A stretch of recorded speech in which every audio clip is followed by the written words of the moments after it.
va vous présenter désormais le rapport de la mission au Conseil régional d'Île-de-France pour un choc de décentralisation. Et j'invite Jean-François Viger, maire de Bure-sur-Yvette et conseiller régional d'Île-de-France, à me rejoindre sur scène.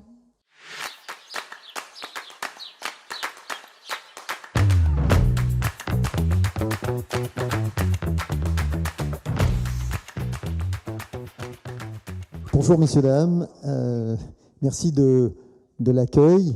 Je suis donc Jean-François Vigier, je suis maire de Bure-sur-Yvette, en Essonne, nord-ouest Essonne, plateau de Saclay. Et je suis donc conseiller régional d'Île-de-France et je préside le groupe UDI au sein de cette instance. Il y a un an, Valérie Pécresse m'a confié la mission de porter une mission en vue de faire un état des lieux des compétences de la région et d'auditionner donc plusieurs experts de façon à proposer une délibération au Conseil régional, et cette délibération sera présentée le 20 septembre prochain en séance publique. Nous sommes partis d'un constat, c'est qu'aujourd'hui l'État fait énormément de choses depuis de très nombreuses années et souvent il fait les choses pas très bien. Et il y a les collectivités locales qui, elles, gèrent leurs compétences au plus près de leurs concitoyens, que ce soit les régions, les départements, les villes, et notamment les régions. On a vu notamment pendant la crise Covid que nous avions eu une capacité de réaction très importante, très puissante, au début notamment de la crise. Or aujourd'hui, ce que nous disons à l'État, c'est de lâcher prise et de nous transférer de nouvelles compétences qui nous permettront d'être au plus proche de nos habitants et de leur apporter des réponses concrètes et avec la rapidité la plus grande, la réactivité la plus grande. Alors il faut savoir que nous présentons cette délibération grâce à un texte de loi qui a été adopté il y a un peu plus d'un an, qui s'appelle dans son jargon la loi 3DS, et qui comprend une mesure qui est un peu passée sous les radars, il faut l'avouer. C'est une mesure qui permet à une région de s'appuyer sur deux outils que la loi a mis en place de façon à demander de nouvelles compétences.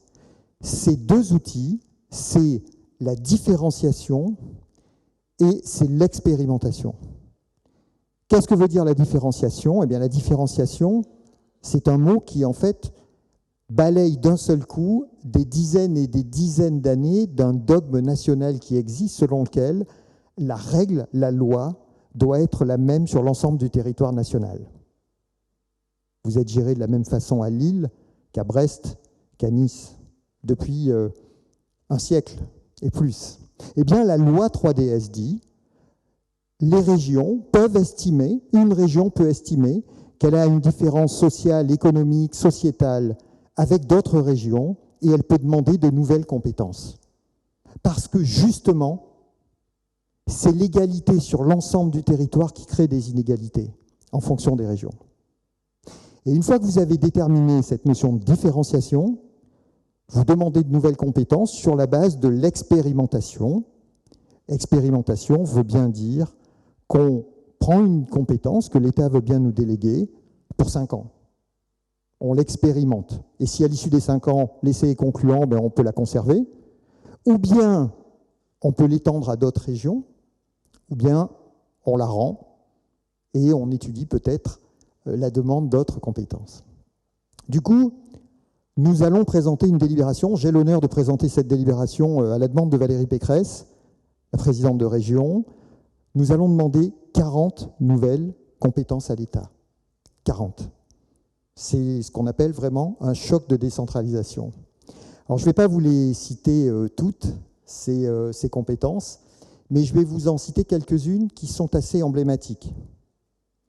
Et pour certaines d'entre elles, on peut se dire, mais c'est pas possible. C'est l'État qui doit qui doit garder cette compétence. Alors je vais citer la première d'entre elles. Aujourd'hui, le coût du logement fait un grand écart terrible entre la région parisienne et d'autres régions françaises. Or, le coût du SMIC est le même sur le territoire national. Le SMIC, le montant du SMIC est fixé de façon uniforme sur tout le territoire. Rappelons-nous qu'avant 1968, le SMIC était régionalisé. Le montant n'était pas le même en fonction des régions. Eh bien, nous demandons une fixation régionale du SMIC pour prendre en compte justement pour l'Île-de-France, et je dis bien pour l'Île-de-France, le montant très important du logement et la question de la difficulté de se loger pour beaucoup de nos concitoyens franciliens.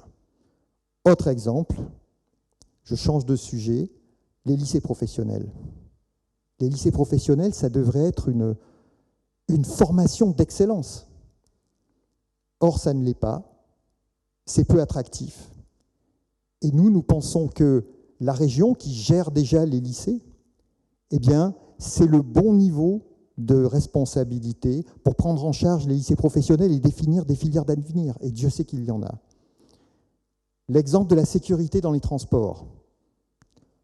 La région a la compétence transport, mais elle ne possède pas la compétence sécurité dans les transports. La RATP s'occupe de la sécurité, la SNCF s'occupe aussi de la sécurité, l'État pour partie s'occupe de la sécurité, des entreprises privées s'occupent de la sécurité, mais c'est la région aujourd'hui qui gère tous les transports franciliens.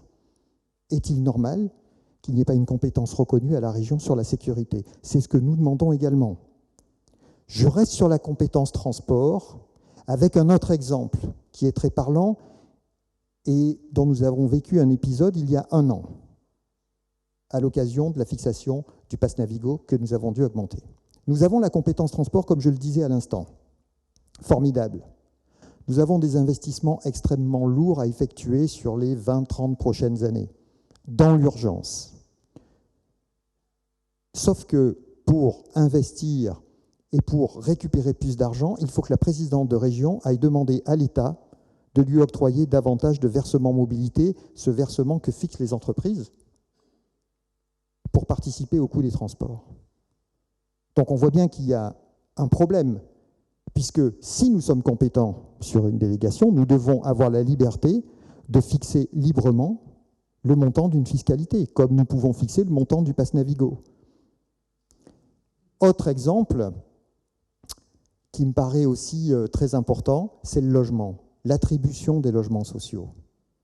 Il faut impérativement que les régions, pour les emplois de première ligne, sécurité, santé, éducation, puissent avoir le contingent des logements sociaux.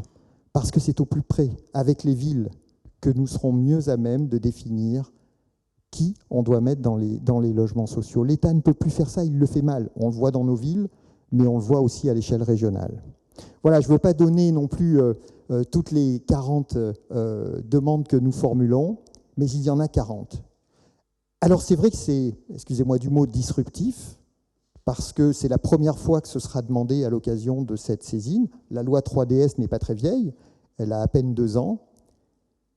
Et la semaine qui suit la délibération qui sera prise au Conseil régional, j'aurai la chance et l'honneur d'aller intervenir devant l'Assemblée des régions de France, où je présenterai cette délibération. Et évidemment, j'encouragerai tous les collègues des conseils régionaux de France, évidemment, de démarrer cette recherche. On dit que la France est un État centralisé. Oui, c'est vrai, c'est un État très centralisé. Les lois de décentralisation, qui datent maintenant d'une 40aine d'années, elles ont pratiquement 40 ans, sont arrivées au bout de leur logique de ce qu'elles pouvaient faire. Il faut maintenant passer à un stade supplémentaire. Regardons nos voisins européens, l'Allemagne, l'Espagne, l'Italie. Les régions ont beaucoup plus de pouvoir, de capacité à gérer le quotidien. Parce que, évidemment, derrière tout cela, il y a la volonté d'être au plus près des attentes de nos concitoyens et de répondre mieux à cette notion de service public que chacune et chacun appelons de nos voeux. Je vous remercie.